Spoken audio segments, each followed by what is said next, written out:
Batman may have escaped his fear toxin-induced dream world, but the real nightmare might only just be beginning. All this and more in the pages of Batman issue number 71. Let's hop on in together and find out what happens next, shall we? Alrighty then, so as we join the comic, we see Batman in the Batcave sometime after his big fight at Arkham. When exactly is hard to pin down because this story is going to do a whole two-tiered timeline thing. What we do know for certain though is that there is an intruder somewhere in Wayne Manor. Now from there we transition on over to Commissioner Gordon at the GCPD headquarters, where Batman has seemingly come to reinstall the bat signal with a creepy red light. Now obviously Jimbo is pretty ticked off to see the Dark Knight because last time they met, Batman backhanded him for no reason. It's heavily implied that maybe this Batman isn't the real Batman, but Thomas Wayne, Bruce's father, the evil Flashpoint Batman who is for some reason working for Bane that has yet to be properly explained. If nothing else, Batman's strange behavior eventually reaches the ear of Barbara Gordon Batgirl, who King has taken an interest in writing ever since Heroes in Crisis. It's around this point we find out in the story that Batman has actually been missing for weeks now, literal weeks, and no one in the Bat family thought to look for him.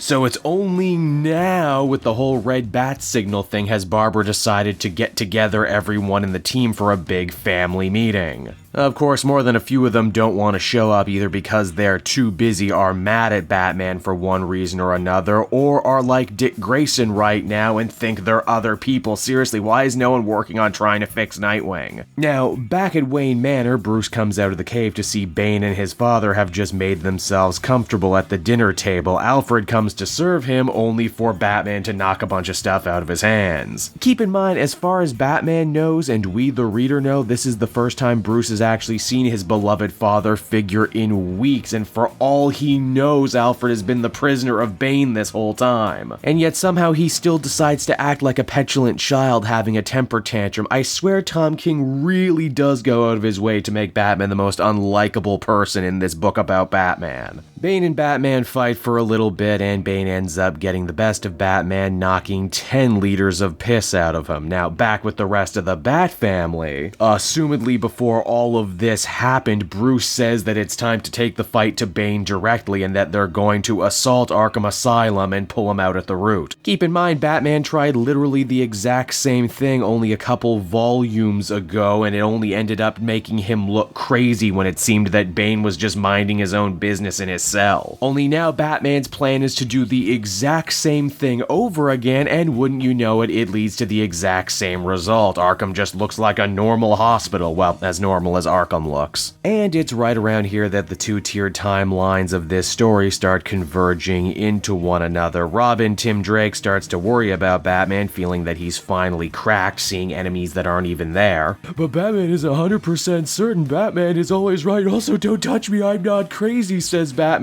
before assaulting his young sidekick and adopted son. Wow. And for those keeping a running tally at home throughout the course of the Tom King Batman run, Batman has punched Alfred in the face when he thought he was under Poison Ivy's control, backhanded Gordon under very similar circumstances to this one back when he thought he was crazy, and now he's punched Tim Drake just for good measure. As the comic winds down, Alfred says that perhaps Batman really is losing his mind. Perhaps he has lost for the very first time. Okay, a million problems with that. Maybe Alfred's brain is getting a little soft in old age, but I'm pretty sure Batman has experienced loss before. The death of Jason Todd, the death of Damien to the Heretic, the death of Sarah Essen, that kid who died when he was taking all the venom, the Brother Eye fiasco. Okay, I know the canonicity of a couple of those is up in the air at the moment, but still, why does King always feel like he's writing something for the very first time when he so clearly is not? The big final reveal, though, is that Bane was never actually in the house. Batman just kind of beat himself up, I guess, and that maybe Bane ultimately did break his mind, that is, as the comic ends. And so that was Batman issue number 71, everybody, and geez, where do I even start with this one? Once again, King presents the reader with a completely unlikable Batman, which has kind of been his modus operandi since the very beginning, so I don't know why I'm still complaining. I mean, sure, you could argue he's not in his right mind, he can't be held responsible for his behavior, but then I'm reminded, wait, didn't we already do this unreliable narrator thing everything way better in the pages of Mr. Miracle. Oh my god, King is repeating himself now. Actually, a lot of this issue felt like a rerun, and not just stuff King has done before in his own run, but stuff other writers have done. I mean, how many times have we seen villain tries to push Batman to the breaking point and make him go crazy? The answer is, of course, too many times, and this isn't even a particularly interesting take on that kind of story. At least when Grant Morrison tried to make Batman go nuts, he shot him up with a bunch of weapons-grade crystal meth. But worst of all, this story, this arc, pretty much everything about this book just feels so pleased with itself, like it's the first to say any of these things and to come up with these ideas like they're new and daring, when in truth they're just